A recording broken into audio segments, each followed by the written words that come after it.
Pasamos a la siguiente presentación que está a cargo del doctor Edward Chirito y que lleva por título Perulogía y Conciencia Cívica. Perulogía y Conciencia Cívica.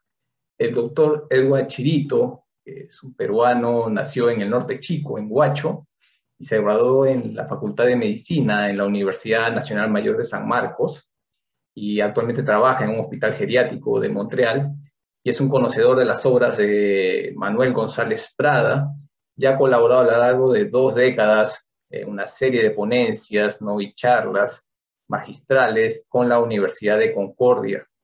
Doctor Chirito, le damos la más cordial bienvenida. Muchísimas gracias esta tarde por su presentación, y cuéntenos qué es perulogía y su aporte en esta coyuntura actual. Buenas tardes, saludos a todos. Obviamente me encuentro también muy emocionado. Yo quisiera decirles de que tengo un deber con mi país, el Perú. Entonces, siguiendo el ejemplo de ustedes, quiero intervenir con algo creativo, ¿no? Entonces se me ocurrió hablar, o tal vez hasta se podría decir fundar la perulogía, porque es un tema no muy conocido, pero sumamente importante.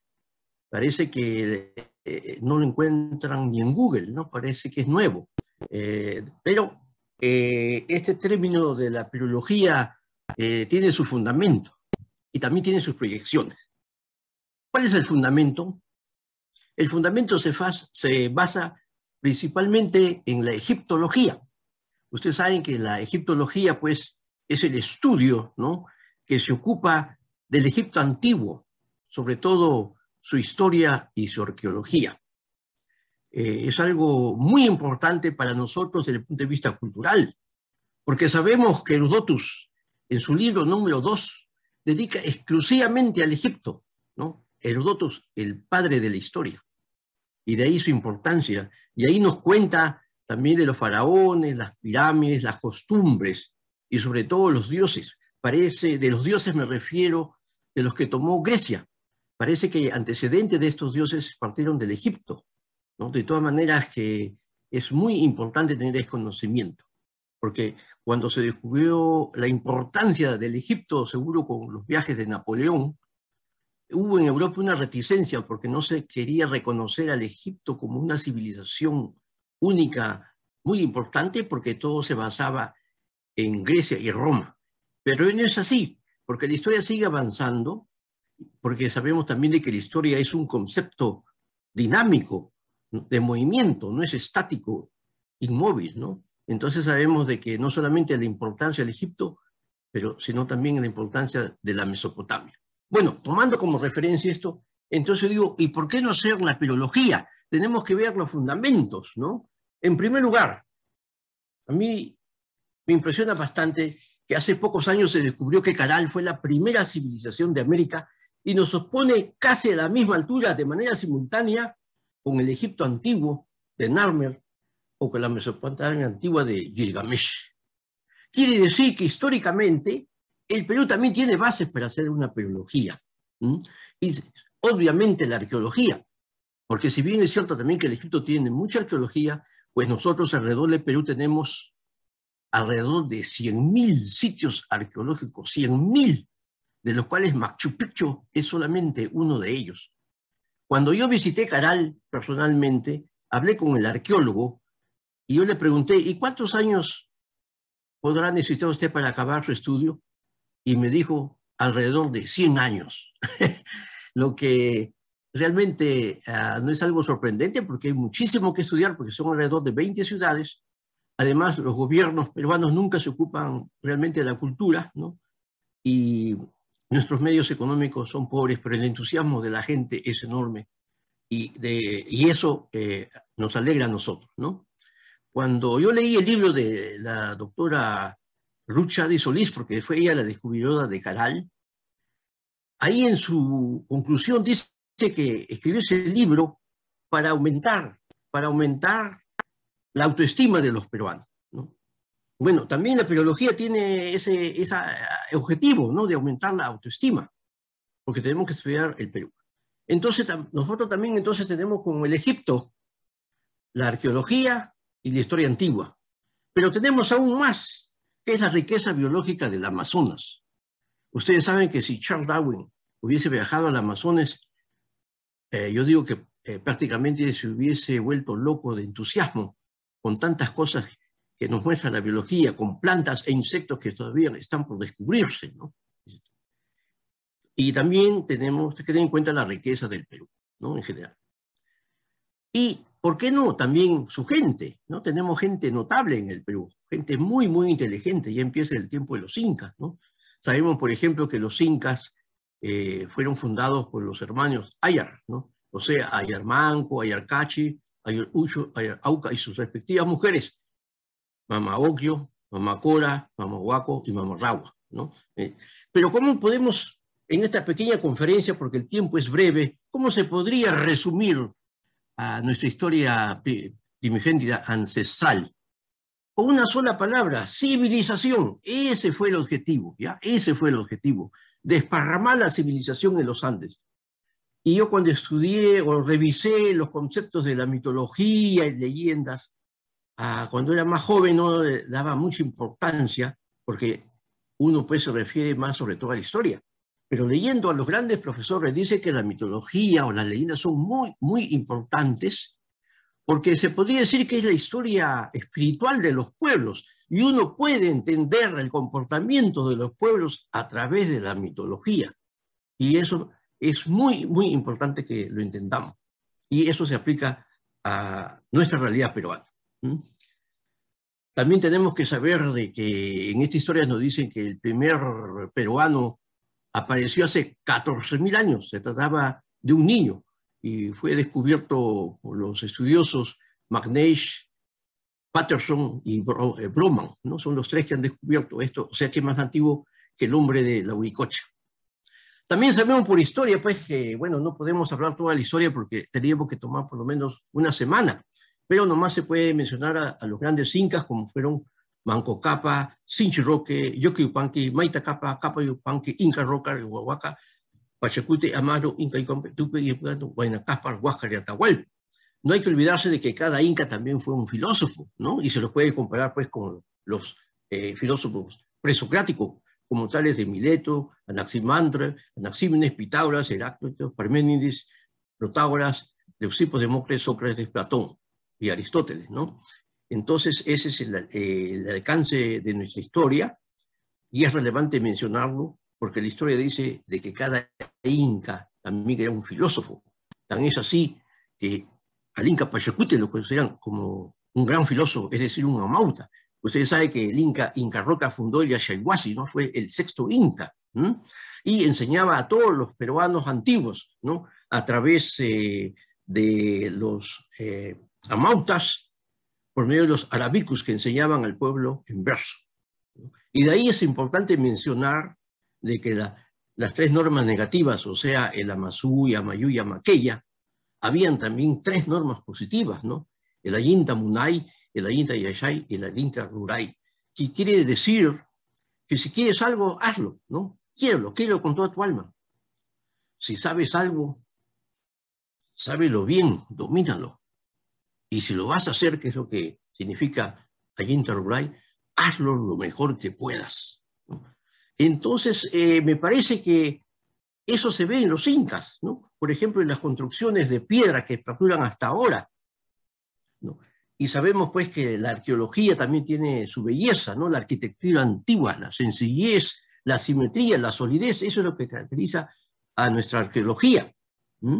Y sabemos también que la composición, por ejemplo, de las piedras de nuestro Machu Picchu, de Sacsayhuamán o de Taitambo y todas esas ruinas, estaban hechos de basalto, de granito, de diorita, estaban hechos de andesina y de porfiria. Y es importante saberlo por qué. Porque siento el Perú un país minero, y acá les presento, a ver, ojalá lo puedan ver, está representado, ¿no?, el Perú en minerales. Es lógico que nosotros, siendo un país minero, tenemos que saber la estructura de nuestras piedras, ¿no? Me parece a mí un crimen cultural que un peruano no sepa la mineralogía, la base, y decir que es peruano es como decir, es peruano y no conoce el ceviche. Es decir, es peruano y no conoce la marinera.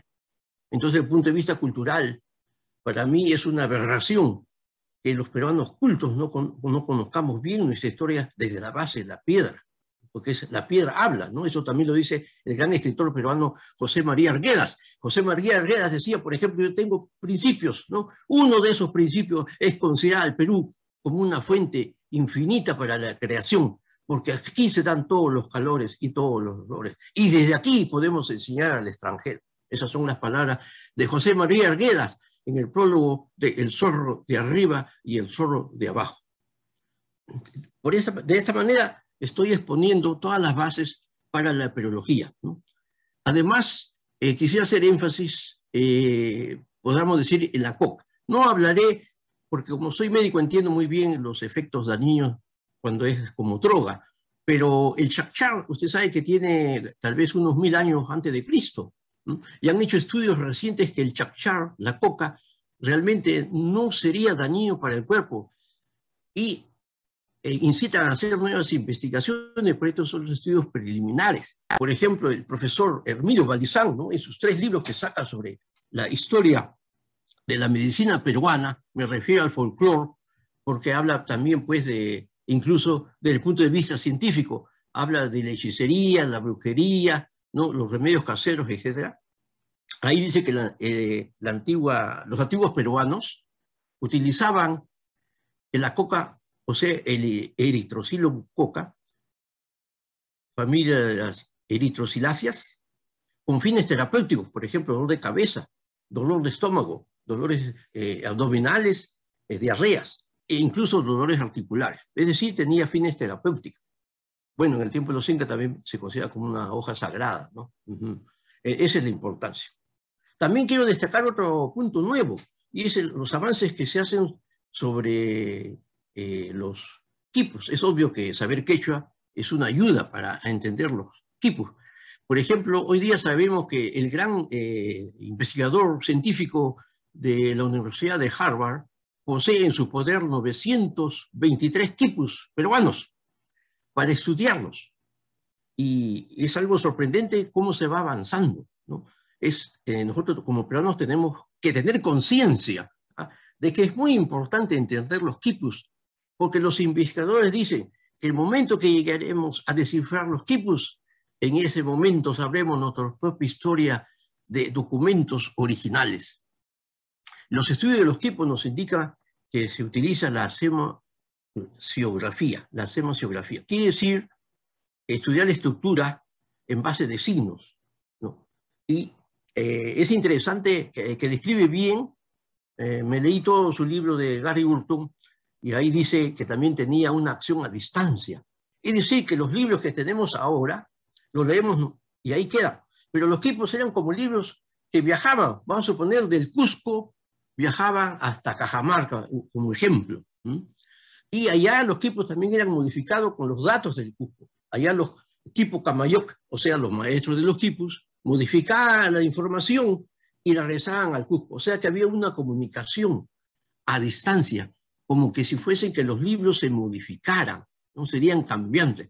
Para mí me parece esto algo extraordinario, ¿no? Porque, por ejemplo, se podría aplicar incluso estirando un poquito la imaginación con la física cuántica, cuando hablan que las partículas se comportan a distancia, ¿no? Como que se comunican a distancia. Algo increíble, evidentemente, ¿no? Pero es necesario mencionar la física cuántica, porque hoy en día la ciencia la utiliza, la física cuántica, la interpretación de Copenhague. Usted sabe, cuando fue descubierta la mecánica cuántica, los científicos de ese tiempo, como sea Einstein, después Bohr, Erwin Schrödinger, y otros grandes investigadores como Heisenberg, no podían entender de una manera científica los avances de la física cuántica. Entonces Bohr dijo, solamente hagamos las aplicaciones. Y hoy día vemos las aplicaciones, ¿no? Por ejemplo, parece que el láser es una aplicación de la mecánica cuántica. Y es necesario saber eso como peruanos, porque toda la ciencia avanza, ¿no? Y ahora estamos ya entrando a la etapa de la biología cuántica, la medicina cuántica, o sea que no es que sorprenderse, ¿no? Porque así va avanzando la ciencia, y nosotros obviamente que tenemos que tener nociones de física cuántica precisamente para entender la realidad del Perú. Esa es la importancia, o sea que la cultura es también una fuerza, ¿no? Una fuerza del espíritu espiritual. Eso es en referencia a los quipus. Y por supuesto el quechua. Usted sabe de que el quechua, porque últimamente he visto en las noticias cuando se habla quechua, el Congreso pues, como que produce un shock cultural, como que uno fuese extranjero en su propio país. Entonces eso trae a la rememoración, por ejemplo, la revolución de José Gabriel Condorcanqui y Túpac Amaru. Usted sabe que al día siguiente que fue ejecutado él con toda su familia, y los terribles sufrimientos que sufrió su hijito Fernandito, 10 años, de presenciar el terrible sacrificio de sus padres, ¿no? Ahí también menciona de un terrible grito del niño Fernando en el momento justo que le cortaban la cabeza a su papá, es decir, a José Gabriel Condorcanqui, Túpac Amaru II, cacique de Tungazuca y Pampamarca, marqués de Oropesa, hablaba 3 idiomas, latín, quechua y castellano, y había estudiado filosofía en la Universidad Nacional Mayor de San Marcos. Entonces, todo es importante porque al día siguiente de su fusilamiento, el gobierno español de ese entonces dio 3 leyes. La primera, prohibir leer los comentarios reales del Inca Garcilaso de la Vega, porque ahí explicaba toda la grandiosidad del Tahuantinsuyo. Segundo, de este momento, los incas no se llamarán incas, se llamarán indios. Por eso yo digo que ahora el término indio debe ser inaceptable por nosotros los peruanos. Eso fue una ley muy dictatorial y muy terrible. Y tercero, se prohíbe hablar quechua en todo el Perú. Es por eso que hasta ahora la sociedad lleva esos rezagos negativos, ¿no? Y se mira incluso hasta con desprecio o burla el quechua, porque somos ignorantes en ese aspecto. ¿Acaso Machu Picchu no fue hecho con quechua? ¿Acaso el Sacsayhuamán, el Ollantaytambo, el Coricancha, ese templo cubierto de puro oro, y cuando los conquistadores lo vieron de la distancia se volvieron locos por el brillo del sol que reflejaba el esplendor de todo el oro del Tahuantinsuyo? Entonces, tenemos que saber eso a conciencia, precisamente para entender nuestra realidad. Entonces yo creo de que el quechua es muy importante saberlo, así como por eso es bueno salir a otros países. En otros países se hablan varios idiomas, en Europa hablan varios idiomas y no hay problema, ¿no? Hay países que hablan hasta 3 idiomas. En la India existen como 16, es lógico que dan predominancia en el inglés, pero se hablan, ¿no? Y acá tenemos, por ejemplo, la señora Yolanda de América me regaló un libro sobre el quechua, ¿no? Cómo enseñarlo, el vocabulario y todo eso. Por ejemplo, corazón se dice zunco, dolor se dice nanay. Todos los peruanos tenemos que saber que nanay significa dolor, porque cuando visitamos los pueblos pobrecitos que sufren y escuchamos la palabra nanay, quiere decir que hay dolor. ¿Ve? Esa es la importancia. Además nos hace más unidos. ¿Cómo es posible que un gobernante se dirija al pueblo y no hable su propio idioma? Entonces, ¿cómo le va a entender? Es la obligación. Si quiere ser presidente o ministro, tiene que saber algo de quechua para entender al pueblo. Esa es la realidad.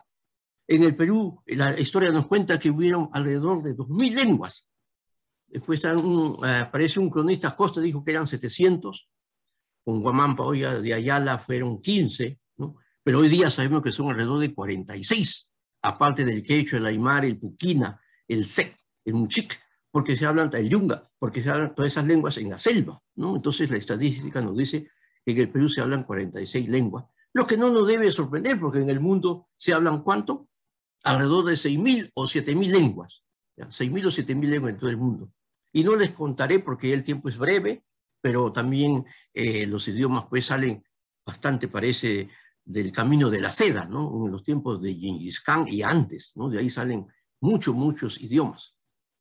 Entonces esa es la importancia, ¿no? Ahora, es lógico que también tenemos que saber matemáticas, porque la profesora, por ejemplo, alemana María Reiche, cuando estudió las líneas de Nazca, ella fue la primera en darse cuenta de que los peruanos antiguos sabían matemáticas, otro tipo de ciencias, sino cómo harían esas líneas tan perfectas que quedan hasta ahora. Eso es muy importante.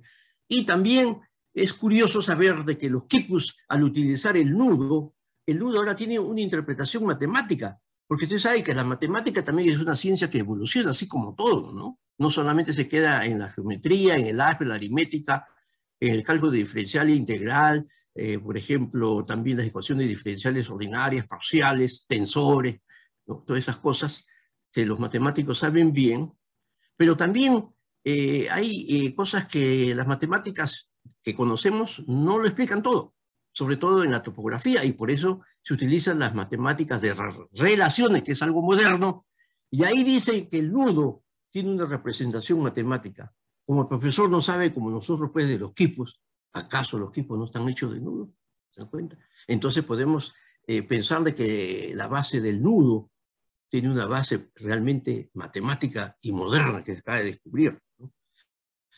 Es cierto lo que ustedes mencionan, que todo ahora tiene que ser multidisciplinario, ¿no? Porque, por ejemplo, cuando la profesora Ruchal se quedó sorprendida de que los científicos extranjeros encontraron cómo se mueve el fuego, ¿no? En la plaza de Caral, ¿no? Y se dieron cuenta que estaban utilizando ecuaciones diferenciales.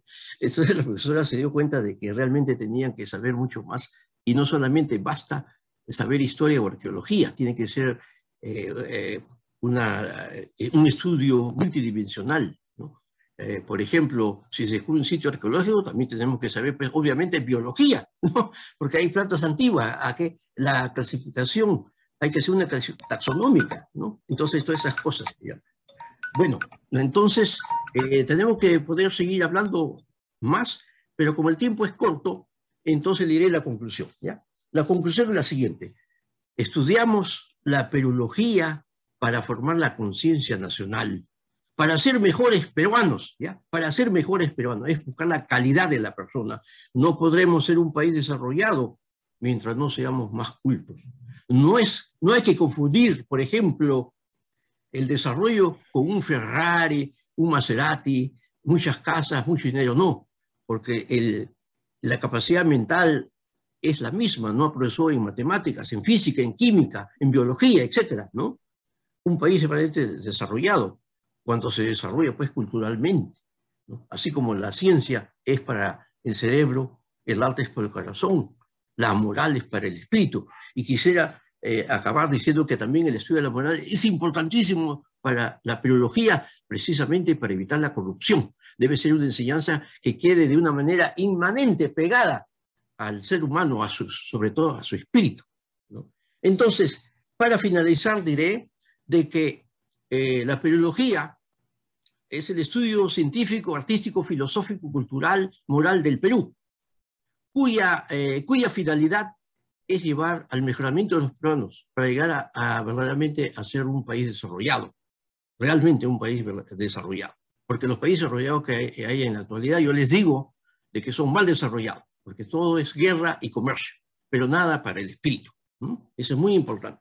Por eso digo, ¿y cómo hallar la solución? Es simple, depende de nosotros. Por ejemplo, yo de mi hogar hago un pequeño Perú. Acá no hay corrupción, acá no hay vicios, ¿ya? Acá hay trabajo, virtud, mejoramiento del ser humano. Cada peruano debería ser eso. Y esa es la manera de progresar, porque vemos que nuestros gobiernos, pues, no tenemos realmente líderes de verdad, como se puede decir. Nunca le hemos tenido. El mariscal Casilla fue buena persona, pero no fue un gran líder, diríamos, pues, de alcances realmente nacionales, porque no se ocupó realmente, y nadie se ocupó de la salud, y nadie se ocupó de la educación hasta el momento, ¿no? Y también hay que ver, disculpen si me paso un poquito, pero es importante que la pedagogía también nos llama al reconocimiento de todos los doctores que han muerto por el COVID, a las enfermeras, a los bomberos, a todos son héroes. Y ahora que hay, no toqué nada de literatura, pero ahora que hay personas de literatura, se debe hacer, pues, obviamente, una pequeña biografía de cada doctor muerto, porque sabía que iban a morir y dieron su vida por la patria, como nuestros grandes héroes, ¿no? Eso es muy importante. Entonces, en conclusión, es de que debemos estudiar. Queridos peruanos, tenemos que estudiar, porque somos del Perú, por el Perú y para el Perú. Muchas gracias. Muchas gracias, doctor Chirito. por su presentación. Ha tocado una serie de temas de fondo, desde los temas ancestrales, pasando por... Quizás son temas que realmente necesitan y ameritan mucha reflexión, ¿no? En Sí, realidad es un abanico temático que ha sí, dado exacto. saltos en términos de un ensayo, ¿no? Por Sí. todos esos temas. Invito a los participantes, tenemos 10 minutos para debatir, compartir, reflexionar. Pueden enviarnos algunas preguntas, ya sea por chat o pueden solicitarnos la palabra para poder activarles el micrófono. Tenemos 10 minutos para poder compartir nuestras inquietudes a partir de las ideas que ha planteado el doctor Chirito. Si hay alguna pregunta, podrían enviarla. Yo tengo una pregunta a partir de su presentación, doctor. Claro, Es, usted habló, pues, ciertamente que es bastante desalentador que un peruano no conozca las raíces básicas que son, el Perú es un país minero, ¿no? Históricamente minero. claro. Hasta el momento es un país exportador de materias primas, ¿verdad? Entonces, y la reflexión va a propósito de la anunciada creación del Ministerio de Ciencia y Tecnología. Pues, ¿qué cree usted que puede ser útil de manera inmediata de los conocimientos ancestrales para la actualidad y que no se está poniendo en práctica ahora, ¿no? Ah, ya, claro, por Estamos supuesto, en una ¿no? carrera, Sí, sí, estamos en sí, una carrera, pues, donde la inteligencia artificial, ¿no? ah, De los países más desarrollados claro, claro, sí. van a entrar, una guerra por el agua, hay Sí, sí, sí, distintos temas, ¿no? claro. Pero, ¿cuál es una reflexión muy breve sobre esto? Claro, su pregunta es muy fácil porque los peruanos nosotros en realidad somos muy inteligentes, ¿no? Por ejemplo, uno se cuida de los peruanos que saben bastante, ¿no? Porque son extraordinarios. Por ejemplo, tenemos a Julio Cetello, ¿ah? Entonces, su pregunta es apropiada en el sentido que sí, que se deben hacer varias universidades, porque somos los únicos del mundo que tenemos hierbas medicinales en las selvas, que no se conoce su estructura, digamos, bioquímica, ¿no? Y sus propiedades que podrían ser muy útiles porque se podría dar remedios terapéuticos para todas las personas a precios bajos e investigados en nuestro país. Por ejemplo, la Uncaria tomentosa, que se llama vulgarmente la uña de gato, tiene propiedades pues, antitumorales, antialérgicas, ¿no? Es muy beneficioso. Entonces, en la Universidad Científica Técnica deberían industrializar nuestras reservas, que ahí están pues regadas en la selva, ¿no? Y en varios sitios de nuestro país. Así es de que, en todos los sitios de nuestro país, así es de que a mí me parece muy buena idea. Además, permitiría que los grandes peruanos no viajen al extranjero y abandonen su patria, ¿no? Porque en el Perú, como somos un país pobre, donde nunca ha habido justicia realmente a nivel social, que abarque todo el Perú, entonces la gente que se da cuenta que sabe un poquito más o aspira más, se ve obligado a salir, ¿no? Porque no hay nada. Por ejemplo, yo conozco el sistema de salud del Perú. Uy, pésimo, ¿no? No, no. El sistema de salud, bueno, de una manera graciosa se podría decir que era mejor que el de Montreal de hoy, porque allá los pobres no necesitan ni Assurán Maladí, y llega el pobre, había que atenderlo, ¿no? Por el buen corazón de los doctores, porque todos los doctores que he trabajado, por ejemplo, en el Hospital 2 de Mayo, en el Loaiza, en la Universidad de Lima, toditos trabajábamos gratis, ¿no? Así es, ese es el sistema de salud de nosotros, depende de nosotros, no del gobierno. Gracias, doctor, por su respuesta. Hay otra pregunta de Carlota y Roberto. ¿Tienen la palabra? Eh, Buenas tardes. En primer lugar, muchísimas gracias a los organizadores de este evento, a Lady Roja Benavente, y a mí la invitación nos ha llegado a través de Lilch, ¿no? Del cual formamos parte con mi marido.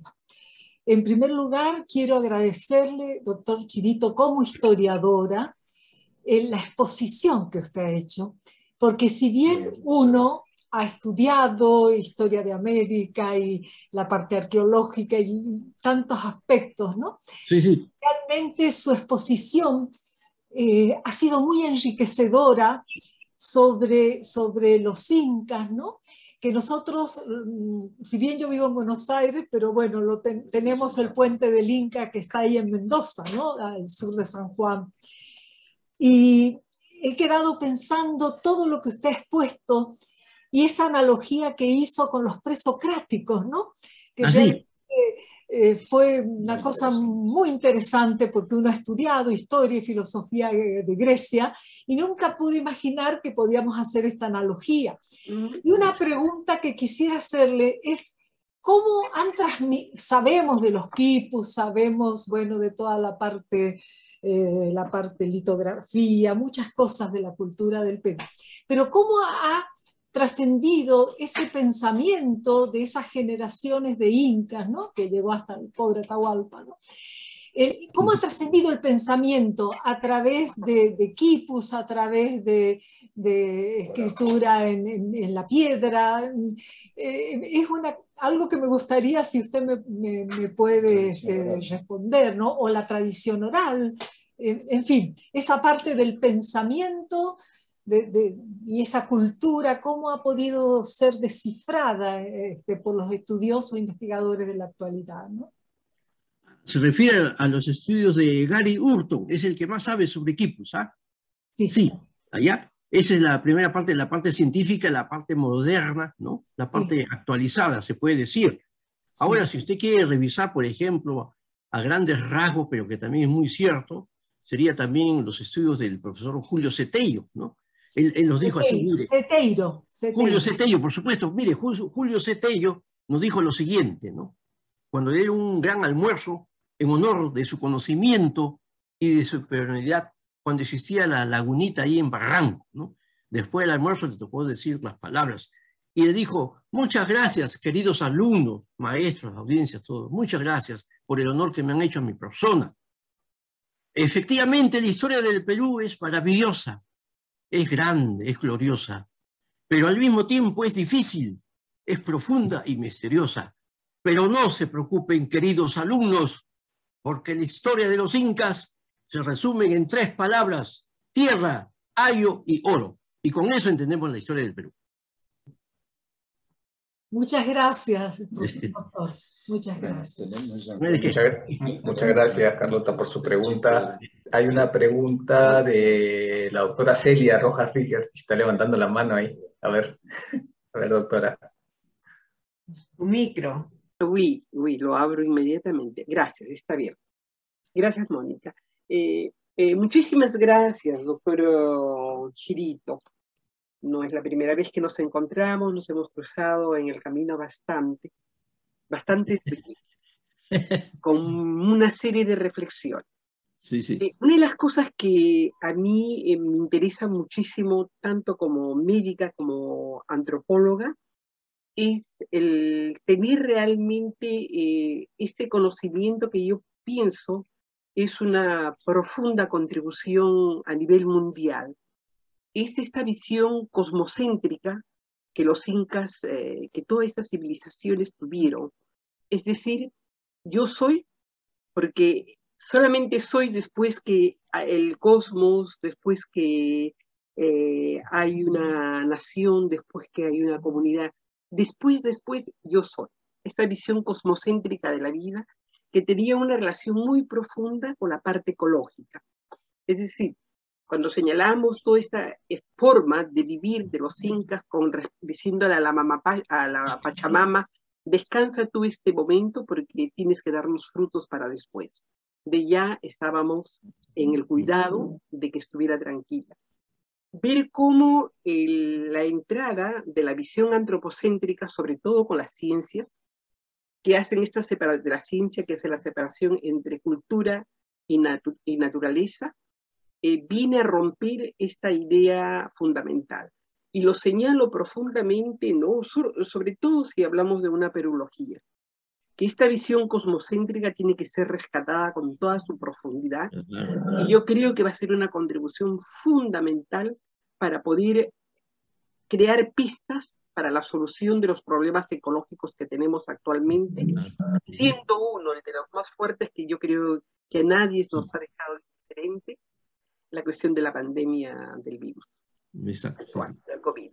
Entonces, hacer, yo creo, esta distinción en todo el trabajo que estamos haciendo de la visión cosmocéntrica del mundo, que actualmente los científicos modernos hablan de un tipo de relación simplemente ecológica, holística, pero yo pienso que es mucho más profundo que eso. Así. Ahí, doctor Chiritos, para terminar, la cuestión espiritual fue fundamental. Sí. Y es lo que explica, por ejemplo, la presencia de los panteones. Por ejemplo, a mí, por alguna razón que probablemente viene de generación en generación, me interesa mucho el panteón de los antepasados. Ellos son los mediadores de hay un Dios más allá, con la tierra. Entonces, yo pienso que si lográramos realmente poner en paralelo lo que se ha producido con las dos ciencias, nos movería, y que puede ser una contribución justamente nosotros los peruanos, sería un avance sumamente interesante. Claro, sí. Mire, tiene razón, y le diré una cosa, ¿no? Como la conferencia ha sido muy pequeña, obvio que nosotros hemos tenido filosofía, ¿no? Por ejemplo, las personas cultas intelectuales de Europa piensan que nosotros no hemos tenido filosofía, y eso es un error grave. Sí hemos tenido filosofía, y usted, como lo menciona, es del cosmos. Mire, el antiguo peruano se consideraba ya una proyección del cosmos. Y cuando era joven parecía eso un sueño, ¿no? Una fantasía. Pero ¿qué pasa? Estudiando la astrofísica, uno se da cuenta con las explosiones de las novas y las supernovas, ¿no? Aparte de los black holes, etcétera. Entonces nos damos cuenta de que los elementos de la tabla de Mendeleev, o sea, el hidrógeno, helio, litio, berilio, boro, nitrógeno, oxígeno, flúor, etcétera, etcétera, se formaron los elementos más pesados como el fierro, el zinc, el cobre, ¿no? Otras cosas. Y el Inca, o antes de los Incas, ya se con una proyección del cosmos. Y es cierto, en nuestro cuerpo tenemos la proyección del cosmos, porque todos esos procesos sintéticos que se llevaron en el universo los llevamos ahora nosotros. Y segundo, por supuesto que superaron a los griegos en cuanto a la ecología. ¿Por qué? Porque, por ejemplo, Protágoras se equivocó cuando dijo que el hombre es el centro, es la medida de todas las cosas. No, los incas se consideraban una periferia para mantener la armonía precisamente del reino animal, vegetal y mineral, una armonía, ¿se da cuenta? Entonces, en eso lo superamos.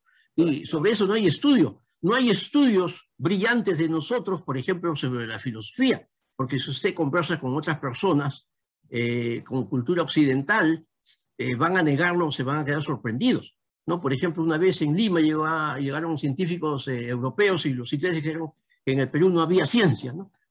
Porque no era del estilo Newton, pero sí ha habido ciencia de otra manera, ¿no?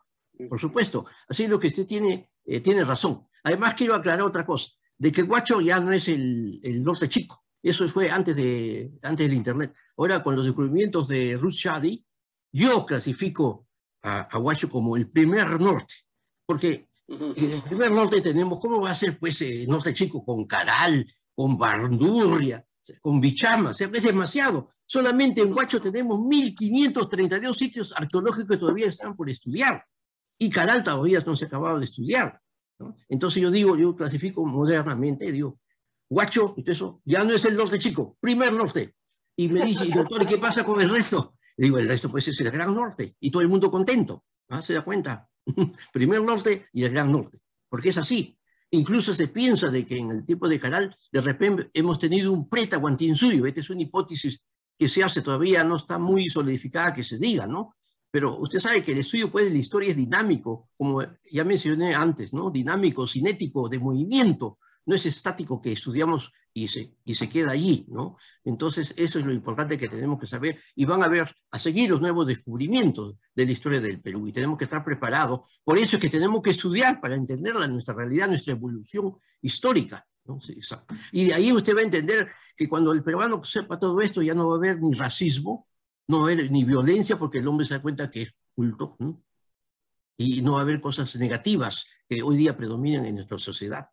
Como decía César Hildebrand, no es ser patriota, correr detrás de la pelotita y cantando Contigo Perú y dejando todo el estadio sucio, ¿no? No, es a través de su estudio, de su educación, de su esfuerzo, ¿no? De vivir esas palabras sabias incas, ¿no? Que ya yo lo dije, Ayinta Munay, Ayinta Yashay, Ayinta Ruray.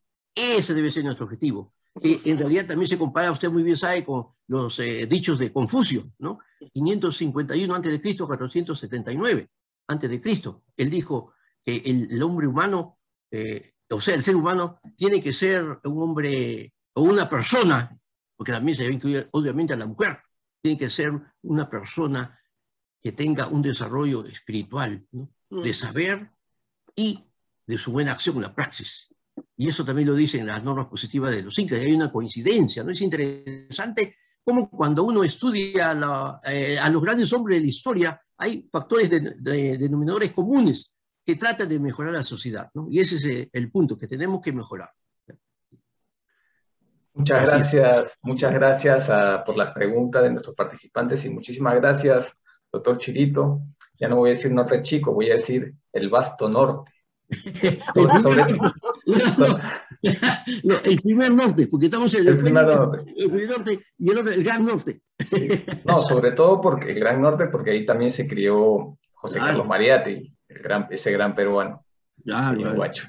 Sí. Antes de pasar muchas gracias, doctor Chirito, por su presentación. Sin duda, por lo menos a mí, seguramente a nuestros amigos les da ganas de seguir conversando y tomarnos un café con usted, que dure muchísimas horas.